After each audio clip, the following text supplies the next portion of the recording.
بے اصولی بات وہ ہے جسے آپ لاجیکل پازیٹیوزم کہتے ہیں۔ اس کے ساتھ ہی میں دوسرا سوال بھی عرض کر دوں۔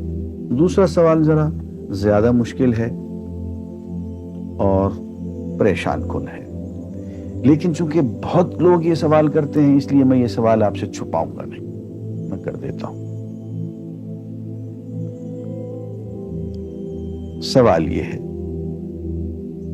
تقدیر کیا ہے؟ اگر سب کچھ پہلے سے ہی لکھا لکھایا ہے تو ہم اپنے اعمال کے ذمہ دار کس طرح ہوئے؟ پھر اعمال کی جزا و سزا کیسی؟ پھر جنت و دوزخ کے کیا معنی؟ وضاحت فرمائے۔ بھئی سچی بات یہ ہے کہ اس سوال نے ایک عرصے تک مجھے بھی ستائے رکھا، اور میں سوچتا رہا کہ اگر واقعی اللہ تعالیٰ نے پہلے سے ہی سب کچھ لکھ دیا ہے کہ میں اتنے بج کر اتنے منٹ میں بیٹھ کے یہاں پہ ایک لیکچر دوں گا، یہ تقریر کروں گا، اتنے بج کر اتنے منٹ پہ نماز پڑھوں گا، اتنے بج کے اتنے منٹ پہ فلاں کو گالی دوں گا، فلاں کو تھپڑ ماروں گا، یہ پہلے سے ایک میرا شیڈول مرتب ہے اللہ کے یہاں، لکھا لکھایا پروگرام چھپا چھپایا موجود ہے، میرے کا قصور؟ تو لکھنے والے کا قصور ہے؟ بات تو خطرناک ہے نا۔ لیکن ناظرین کرام، ذرا سی باریک بات ہے، اسی لیے اس بات کو عام طور پہ، اس مسئلے کو عام طور پہ ہم عوام کے سامنے پیش نہیں کرتے۔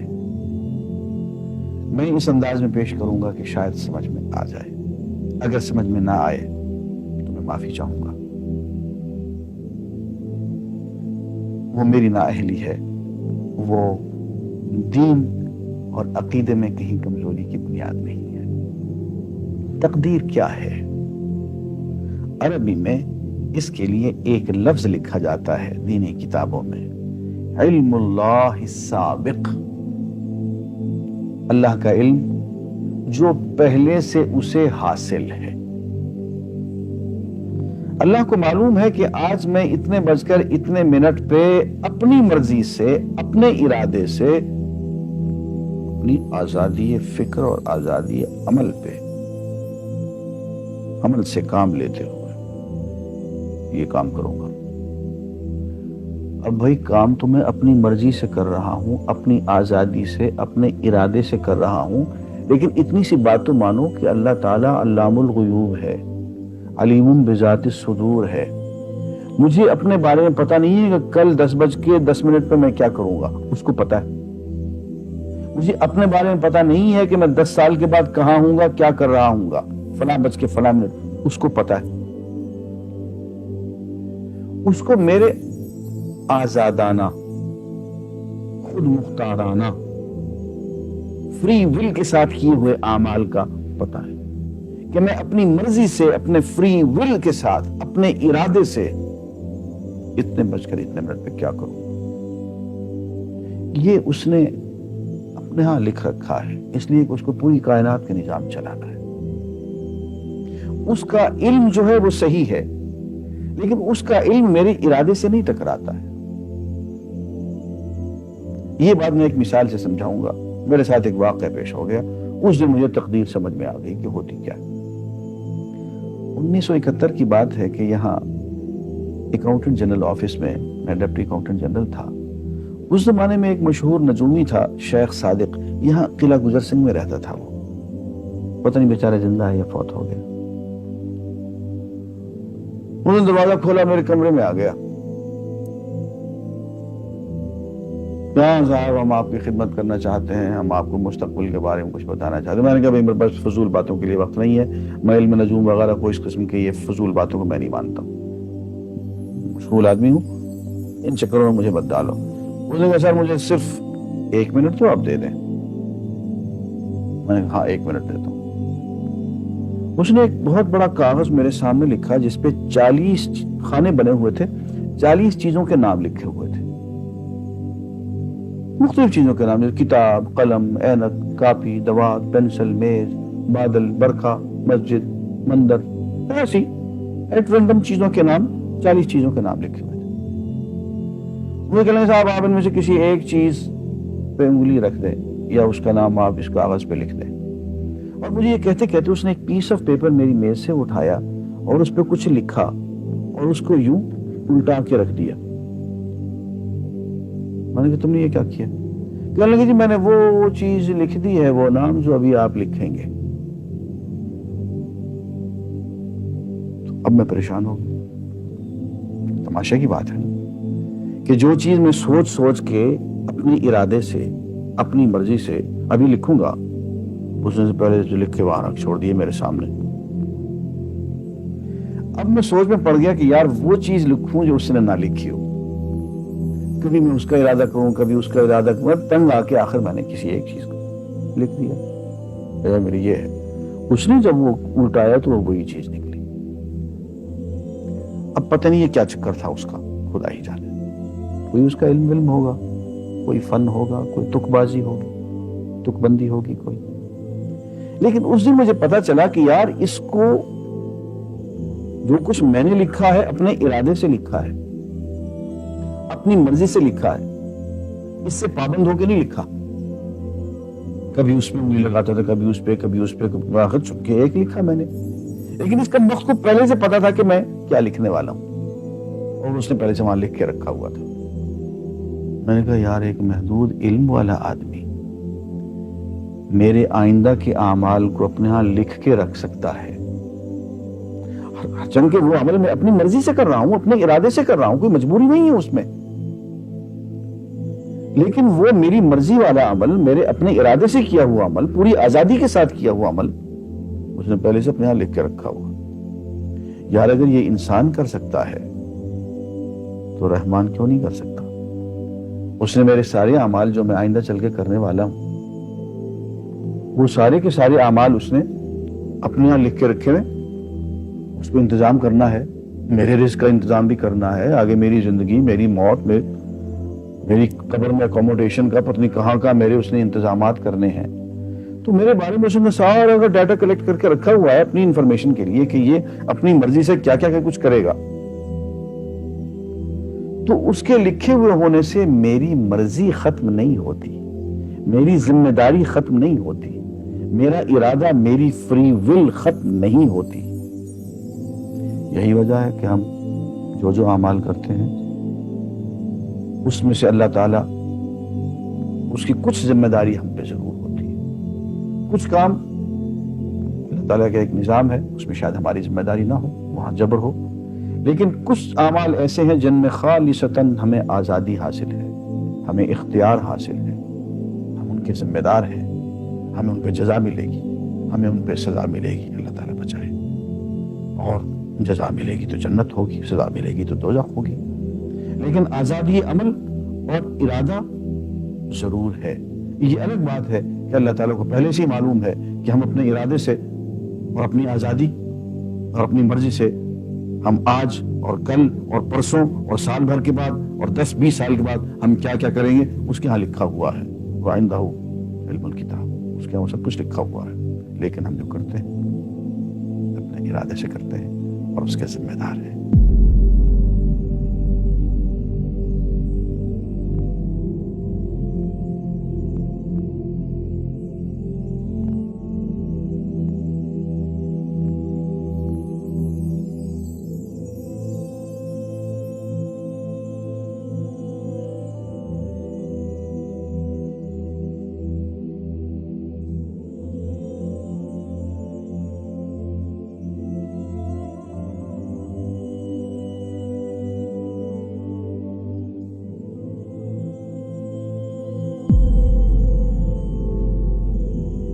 ہم نے ہر چیز ایک تقدیر کے ساتھ پیدا کی ہے اور ہمارا حکم بس ایک ہی حکم ہوتا ہے اور پلک جھپکاتے وہ عمل میں آ جاتا ہے. تقدیر کے ساتھ پیدا کی ہے، یعنی دنیا کی کوئی چیز بھی الٹ اپ نہیں پیدا کر دی گئی ہے، بلکہ ہر چیز کی ایک تقدیر ہے جس کے مطابق وہ ایک مقرر وقت پر بنتی ہے، ایک خاص شکل اختیار کرتی ہے، ایک خاص حد تک نشو و نما پاتی ہے، ایک خاص مدت تک باقی رہتی ہے اور ایک خاص وقت پر ختم ہو جاتی ہے. اسی عالمگیر ضابطے کے مطابق خود اس دنیا کی بھی ایک تقدیر ہے جس کے مطابق ایک وقت خاص تک یہ چل رہی ہے اور ایک وقت خاص ہی پر اسے ختم ہونا ہے۔ جو وقت اس کے خاتمے کے لیے مقرر کر دیا گیا ہے، نہ اس سے ایک گھڑی پہلے یہ ختم ہوگی نہ اس کے ایک گھڑی بعد یہ باقی رہے گی۔ یہ نہ ازلی و ابدی ہے کہ ہمیشہ سے ہو اور ہمیشہ قائم رہے، اور نہ کسی بچے کا کھلونا ہے کہ جب تم کہو اسی وقت وہ اسے توڑ پھوڑ کر دکھا دے۔ الذی خلق فسوى والذی قدر فہدى، یہ چار الفاظ جو ہیں بہت قابل توجہ ہیں۔ جیسے کہ اس سے پہلے ہم پڑھ چکے ہیں کہ تین الفاظ میں تخلیق کے عمل کو اللہ تعالیٰ نے واضح کیا تقسیم کرتے ہوئے۔ واللہ الخالق البارئ المصور، ایک شے کا پہلے ایک ذہن میں نقشہ بنتا ہے، پھر اس کا بالفعل اس کو پھر باہر جو ہے اس کا وجود آتا ہے، پھر اس کے فنشنگ ٹچز ہوتے ہیں، پھر تصویر ہے اس کی۔ الخالق الباری المصور، یہ سورہ حشر کے آخر میں جو اسماء کا گلدستہ ہے سب سے بڑا قرآن حکیم میں، اس میں آخر میں یہی تین ہے۔ یہاں چار الفاظ ہیں، خلق فسوا۔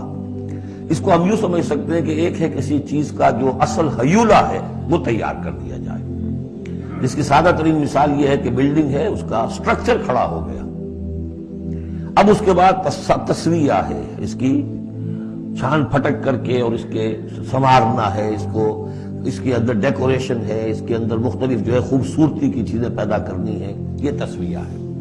تو تخلیق ڈھانچہ کھڑا ہو جانا اور تسویہ پھر اس کے اندر تمام چیزوں کو بہتر سے بہتر انداز میں فنشنگ ٹچز دینا۔ والذی قدر فہدی، اب ہر شے کی جو کہ ان دو مراحل سے گزر چکی ہے، تخلیق اور تسویہ کے دو مراحل سے، اب اس کے لیے ایک اندازہ مقرر کیا جاتا ہے، اس کی کیا کیپیبلٹیز ہیں، اس کی کیا پوٹینشیلٹیز ہیں، یا یوں کہیے اس کی کیا لیمیٹیشنز ہیں۔ اب ایک انسان ہے، اشرف المخلوقات ہے، لیکن اس کی یہ لیمیٹیشن ہے کہ وہ اڑ نہیں سکتا۔ پرندہ ہے، چھوٹی سی چڑیا ہے، اڑتی پھرتی ہے۔ تو ہر ایک نوع کی لیمٹس ہیں، ہر ایک نوع کے لیے اللہ تعالیٰ نے اس کی ایک تقدیر، اس کا ایک اندازہ جو ہے مقرر کر دیا ہے۔ پھر انواع کی تقدیر مقرر، انسانوں کی بھی تقدیر ہے، وہ جو میں بتا چکا ہوں، شاکلہ جو بنتا ہے، وہ جو بھی جینز آئے ہیں وہ تو اس کی گویا کہ گیون ہے اس کے لیے۔ کسی کو ذہانت والے ملے ہیں، کسی کے اندر جسمانی قوت والے زیادہ ہیں، کسی میں کوئی اور وصف ہے، تو یہ بھی اس کے لیے گیون ہے، اور اس سے اس کا شاکلہ تیار ہو جاتا ہے، اس کی شخصیت کا ایک سانچہ بنتا ہے۔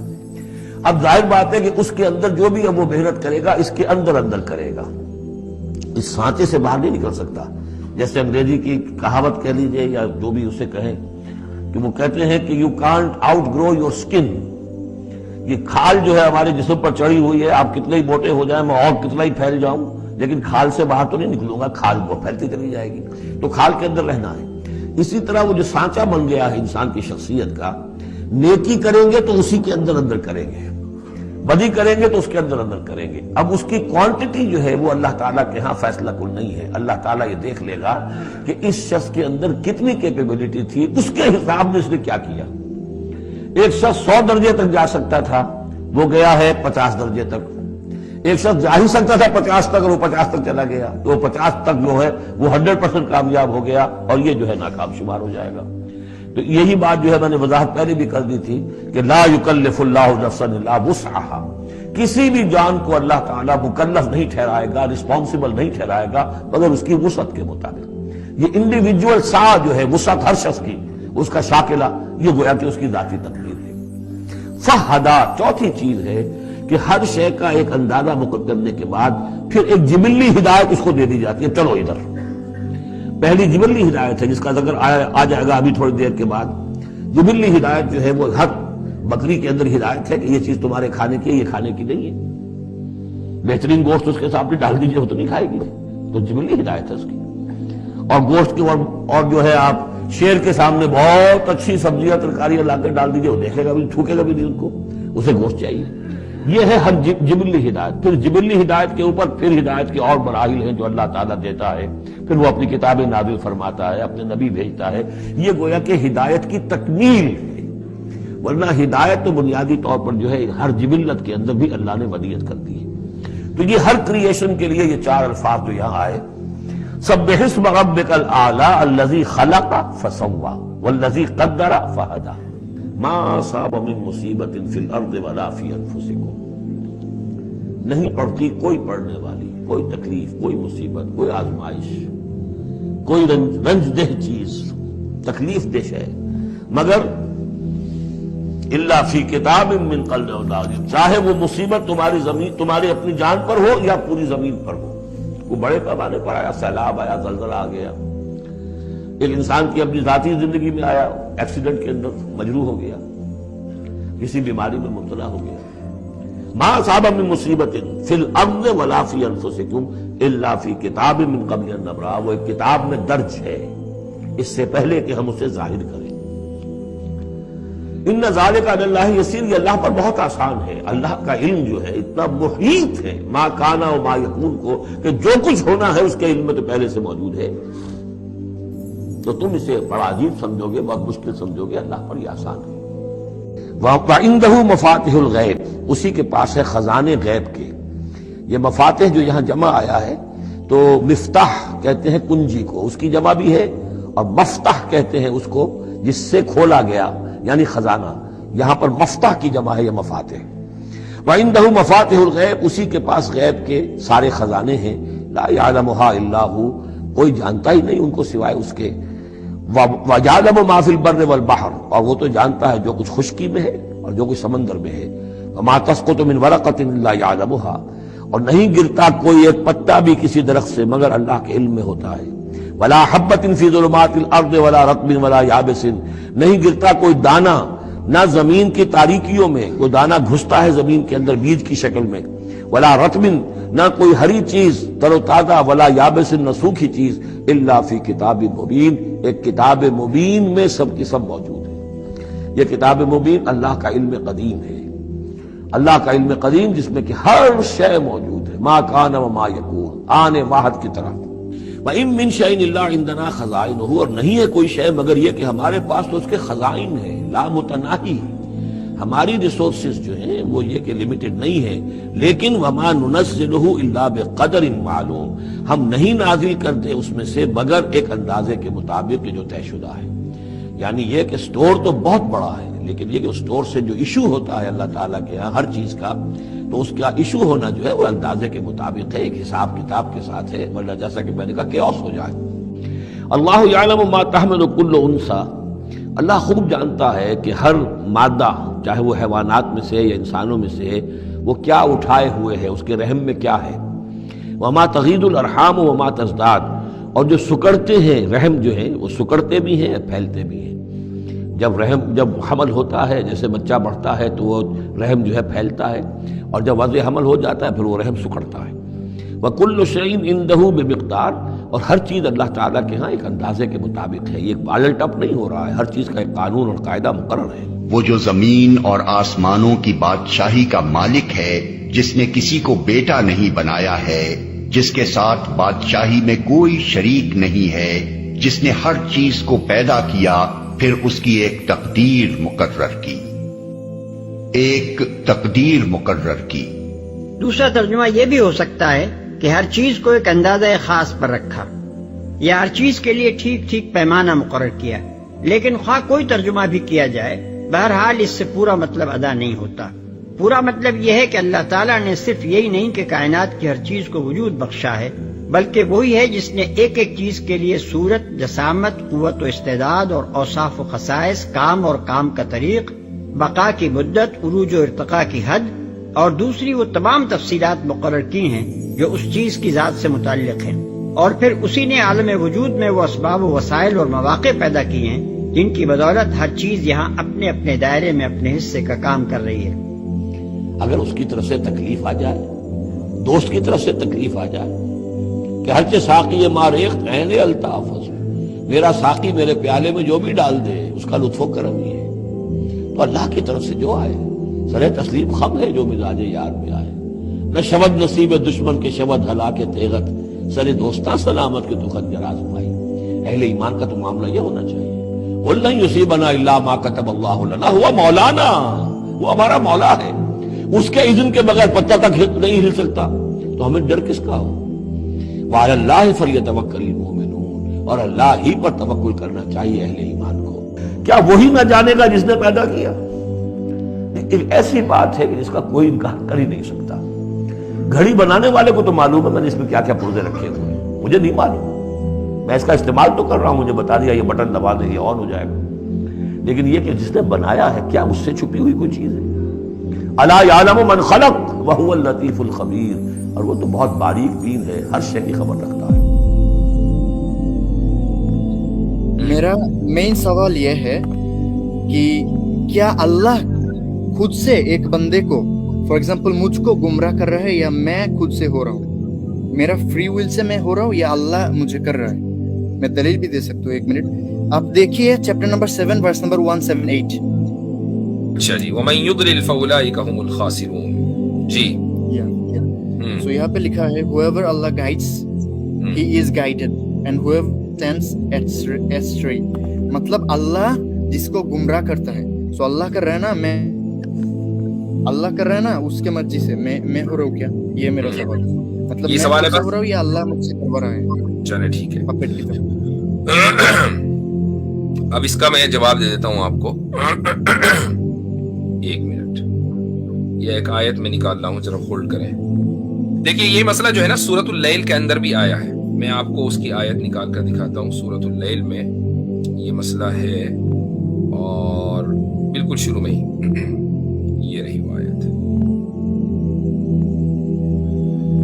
اچھا جی، اللہ تعالیٰ کہتا ہے کہ وَأَمَّا مَنْ بَخِلَ وَاسْتَغْنَى وَكَذَّبَ بِالْحُسْنَى فَسَنُيَسِّرُهُ لِلْعُسْرَى، اس کا ترجمہ میں پڑھ کے سنا دیتا ہوں آپ۔ رہا وہ شخص کہ جس نے بخل سے کام لیا اور اللہ سے بے نیازی اختیار کی، یعنی متکبر بن گیا، ایروگینٹ بن گیا، اللہ سے کے بارے میں اس نے کہا کہ مجھے اللہ کی کوئی ضرورت نہیں ہے، اور وَكَذَّبَ بِالْحُسْنَى، اور اس نے اچھی بات کو جھٹلایا، ٹھیک۔ اب آگے کیا کہہ رہا اللہ؟ فَسَنُيَسِّرُهُ لِلْعُسْرَى، تو ہم اس کو تکلیف کی منزل یعنی جہنم تک پہنچنے کا راستہ اس کے لیے آسان کر دیں گے۔ تو اس کا مطلب کیا ہوا کہ راستہ آسان، جہنم تک جانے کا راستہ آپ کے لیے آسان اس وقت ہوگا جب نمبر 1 آپ کنجوسی اختیار کریں گے، یعنی لوگوں کی مدد نہیں کریں گے، حقوق العباد جو ہے آپ اس کو اختیار نہیں کریں گے، آپ خدا کے سامنے ایروگینٹ بنیں گے، اور آپ اچھی بات کو جھٹلائیں گے، تو اللہ تعالیٰ جہنم تک جانے کا راستہ آسان کر دے گا۔ یہی ہے مطلب اس کا کہ جس کو خدا، پھر جس کے لیے وہ جہنم کا راستہ آسان ہو جائے گا، اب آپ اس جہنم کے راستے کو اپنی مرضی سے مشکل نہیں بنا سکتے۔ ہاں، اس راستے ہی کو آپ بدل دیں تو پھر جنت چلے جائیں گے۔ میں اس کی ایک مثال دیتا ہوں، آپ مثلا ڈھاکہ میں رہتے ہیں، ڈھاکہ میں رہتے ہیں، کدھر رہتے ہیں؟ سیلٹ، بنگلہ دیش کا سیلٹ۔ چلے ٹھیک ہے، سیلٹ میں ایک بنگلہ دیش میں ایک بڑا شہر ڈھاکہ، ایک سیلٹ، اس کے علاوہ کوئی تیسرا شہر بتائیے بڑا شہر۔ ہاں، راجشاہی، چٹگام۔ چاٹگام، چلے چاٹگام لے لیں۔ اب آپ نے سلہٹ سے حکومت نے 2 راستے نکالے، ایک چاٹگام کا اور ایک ڈھاکہ کا۔ آپ چاٹگام والے راستے پہ نکل کھڑے ہوئے اور یہ کہہ رہے ہیں کہ مجھے جو ہے کوئی بھی ڈھاکہ نہیں پہنچا سکتا۔ تو بھائی راستہ تو آپ نے خود ہی منتخب کیا ہے نا، تو آپ ڈھاکہ کیسے پہنچو گے؟ ڈھاکہ والے راستے پہ چلو گے تو ڈھاکہ پہنچو گے۔ تو ایسے ہی خدا نے 2 راستے دے دیے ہیں۔ ایک راستہ ہے اسی صورت کے اندر، اسی صورت میں آگے لکھا ہوا ہے، بلکہ اس سے پہلے ہے، وہ یہ ہے کہ فَأَمَّا مَنْ أَعْطَى، وہی 3 باتیں کہ جو دے، یعنی بخل اختیار نہ کرے بلکہ اپنے بھائی بندوں پڑوسیوں کا کے حقوق ادا کرتا رہے، وَاتَّقَى، تقوی اختیار کرے یعنی ایروگینٹ نہ بنے خدا کے سامنے، وَصَدَّقَ بِالْحُسْنَى، اور اچھی بات کو دل سے مانے، فَسَنُيَسِّرُهُ لِلْيُسْرَى، تو ہم اس کو جو جنت کا راستہ ہے وہ اس کے لیے آسان کر دیتے ہیں۔ یہ ہے ہدایت۔ تو ہدایت اور گمراہی آتی خدا کی طرف سے ہے، لیکن اختیار بندہ کرتا ہے فری ویل کے نتیجے میں، اس کو بنانے والا، اس کو کریٹ کرنے والا خدا ہے۔ یہ آپ نے یہ جو کہا، اس کا مجھے مطلب سب سے بڑا کنفیوژن لگا chapter number 81 and verse number 29۔ یہ اگر کھول کے اس کا آپ اگر تفسیر بول دیں گے تو اچھا رہے گا۔ مطلب آپ کے جو بیان ہے اس سے کیا یہ مطلب وہ کرتا ہے؟ ورس 29۔ اچھا لاسٹ ہو جائے، وما تشاؤون الا ان یشاء اللہ رب العالمین، اور تم چاہو گے نہیں الا یہ کہ خود اللہ چاہے جو سارے جہانوں کا پروردگار ہے۔ پہلے اللہ چاہتے ہیں نا، پہلے اللہ بولتے ہیں نا کہ مجھ کو مطلب ڈھاکہ نہیں جانا ہے،